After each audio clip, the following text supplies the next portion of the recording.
¿Qué tal, amables amigos? Acá estamos una vez más para compartir junto el estudio de la Sagrada Escritura, siguiendo siempre el consejo de nuestro Divino Maestro. Escudriñen las Escrituras porque en ellas tiene la vida eterna y ellas son las que dan testimonio de mí.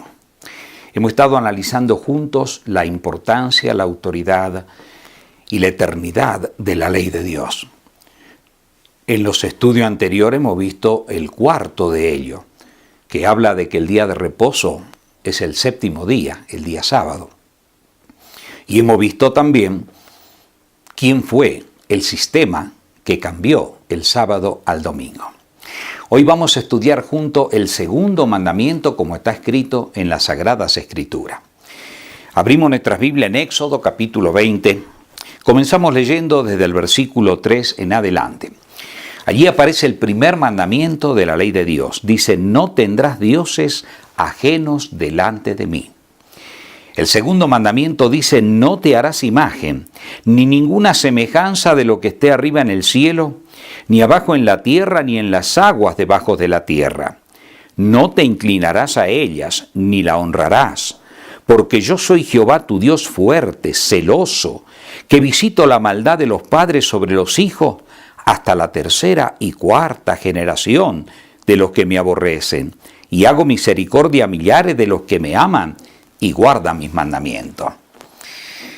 Así como el primer mandamiento, si ustedes notan, hace resaltar el hecho de que Dios es el único Dios a quien se debe adorar, el segundo mandamiento pone de manifiesto el espíritu con el cual debemos adorarlo. En espíritu y en verdad.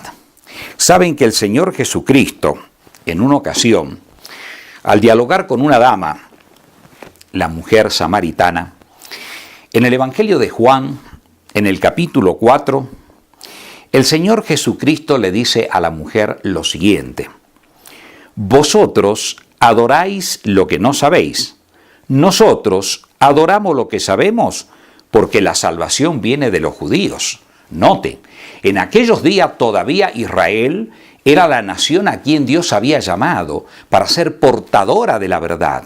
Y a ellos Dios le dio toda la riqueza del conocimiento, cómo se debía adorar a Dios.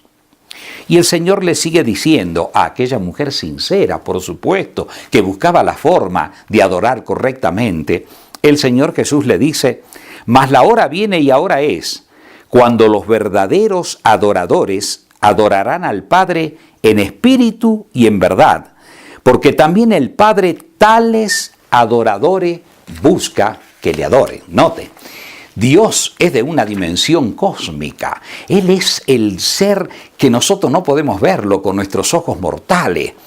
Cuando Dios nos traslade a su reino de gloria y nos dé la inmortalidad, la Biblia dice que veremos su rostro, pero ahora no.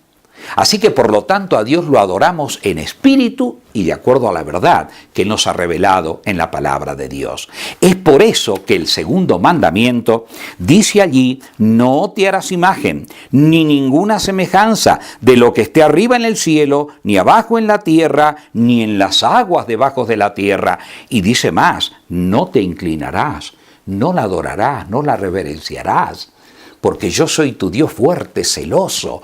O sea, cuando Él dice el cielo, la tierra y las aguas debajo de la tierra, no está hablando de universalidad. O sea, Dios no puede ser representado absolutamente por ninguna imagen. En primer lugar, estamos viendo la adoración a Él. Luego vamos a ver los otros aspectos que viene mencionando también las Sagradas Escrituras. Ustedes saben que Dios, desde que el hombre cayó en pecado, Dios tomó siempre un remanente. Esa palabra remanente significa sencillamente las personas escogidas por Él para que cumplan la misión en esta tierra de proclamar en forma clara y sencilla las verdades que Él quería que se proclamen. El remanente en primer lugar estaba dado a las familias de las tierras que amaban a Dios de corazón. Por ejemplo, Set, el hijo de Adán, fue uno de los remanentes. Cuando la tierra se corrompió y estaba llena de violencia antes del diluvio universal, Dios llamó a Noé como un remanente, él y su familia, para que proclamen el mensaje que la tierra había llegado a tal estado de corrupción, de inmoralidad, de maldad, de criminalidad, que Dios iba a destruirla. Y durante 120 años este siervo de Dios proclamó ese mensaje hasta que vino el diluvio universal. Luego Dios llama como remanente a Abraham. Abraham es llamado el padre de la fe. ¿Saben de dónde salió Abraham? De la ciudad de Ur de Caldea.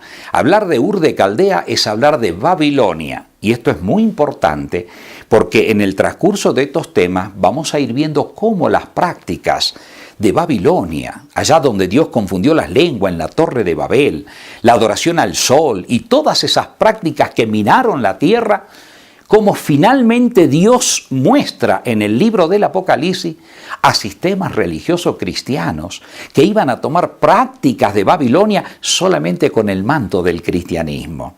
Así que todo esto es muy importante considerarlo.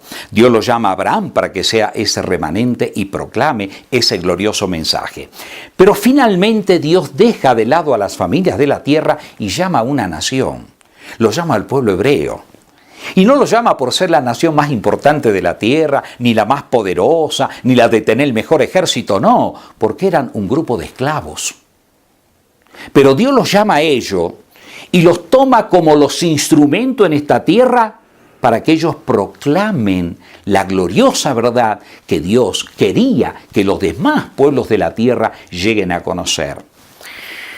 Cuando Dios los llama al pueblo hebreo, no los llama para que sean ellos los únicos privilegiados de conocer esta verdad, no. Los llama solamente para que sean los canales. Por ejemplo, en el libro de Isaías, en el capítulo 56 del libro del profeta Isaías, fíjense en la misión que Israel tenía con todas las naciones de la tierra. Por eso Dios, dicho sea de paso, lo colocó en Palestina, que es el centro del mundo conocido en aquel entonces, Asia, África y Europa. ¿Y qué mensaje les daba Dios? Fíjense en lo que dice el profeta Isaías en el capítulo 56 de su libro, el verso 6 y el 7. Dice allí: y a los hijos de los extranjeros que sigan a Jehová para servirle, que amen el nombre de Jehová para ser sus siervos, a todos los que guarden el día de reposo o sábado, como dicen otras traducciones, para no profanarlo, y abracen mi pacto, yo los llevaré a mi santo monte, los recrearé en mi casa de oración, sus holocaustos y sus sacrificios serán aceptos sobre mi altar, porque mi casa será llamada casa de oración para todos los pueblos, no solamente para Israel. Es por eso que cuando el Señor Jesucristo aparece en el escenario histórico y ellos habían llegado a corromperse de tal manera que dejaron de proclamar la gloria de Dios para que las naciones de la tierra esperaran al Mesías Redentor que iba a venir a esta tierra, el Señor Jesús en 2 ocasiones purificó el templo. Por ejemplo, en el Evangelio de Marcos, en el capítulo 11, dice el Señor allí en el verso 17 en adelante, y les enseñaba diciendo: ¿no está escrito?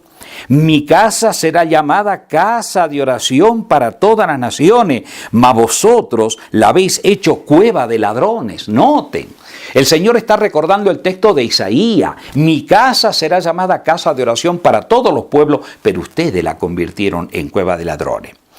O sea, con este fondo, con este trasfondo, ¿por qué es importante destacar esto? Porque Israel es llamado en medio de un mundo donde, digamos así, desde el río Nilo hasta el Éufrates, había un panteón de dioses y diosas inventado por los pueblos paganos.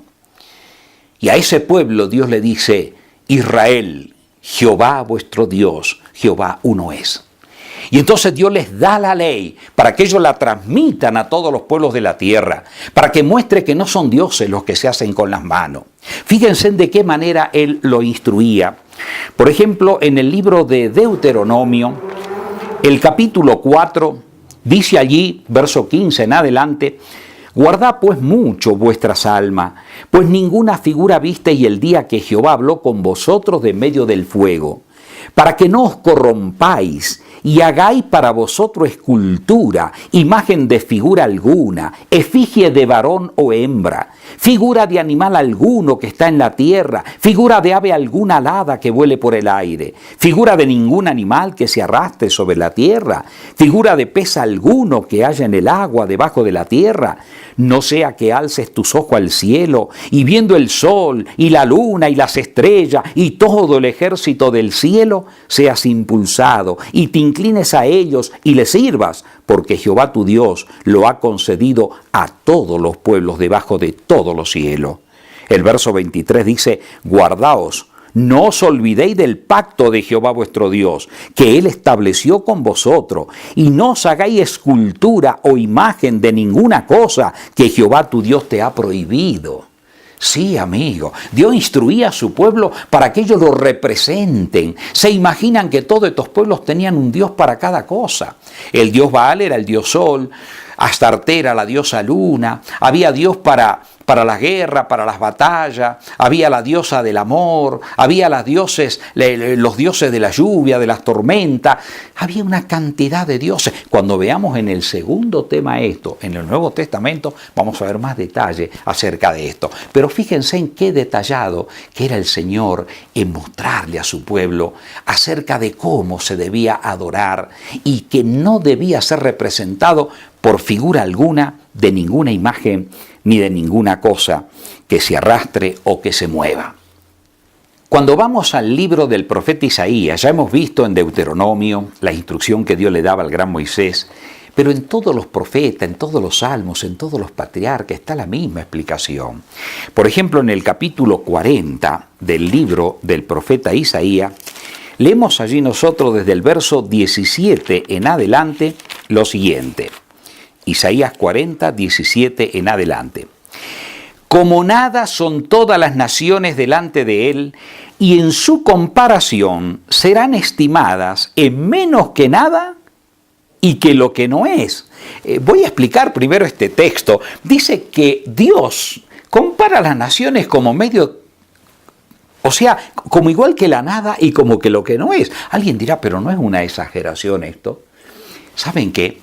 Ahora que estamos viviendo en la era de astronomía, donde los hombres calculan las dimensiones estelares, ¿ustedes han visto cuando se compara la Tierra en nuestro sistema solar con el Sol, cómo queda la Tierra?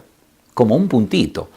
De acuerdo al diámetro del Sol y al diámetro de la Tierra, ¿saben cuántas tierras entran dentro del Sol? 1 millón de tierras.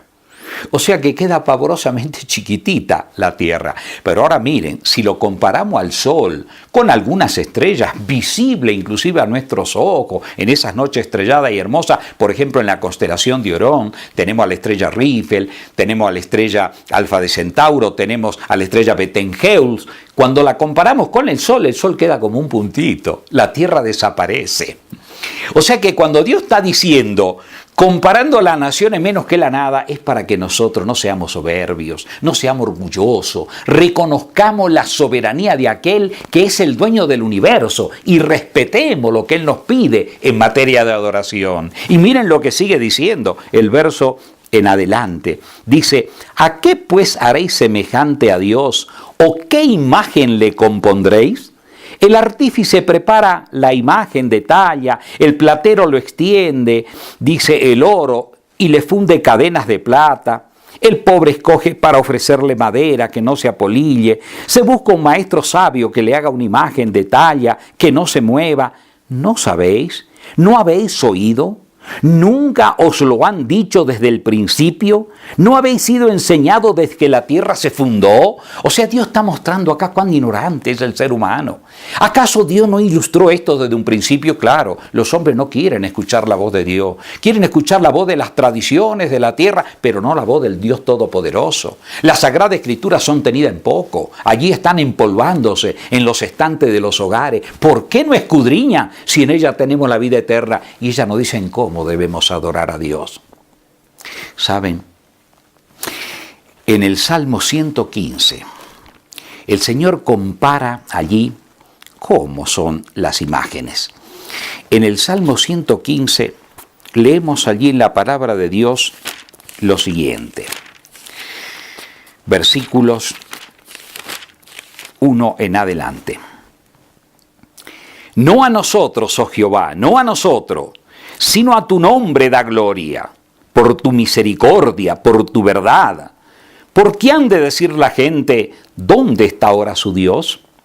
Nuestro Dios está en los cielos, todo lo que quiso ha hecho. Los ídolos de ellos, los que practican la idolatría, los que lo practicaban en la antigüedad, y vamos a ver que lo que la practican ahora igual.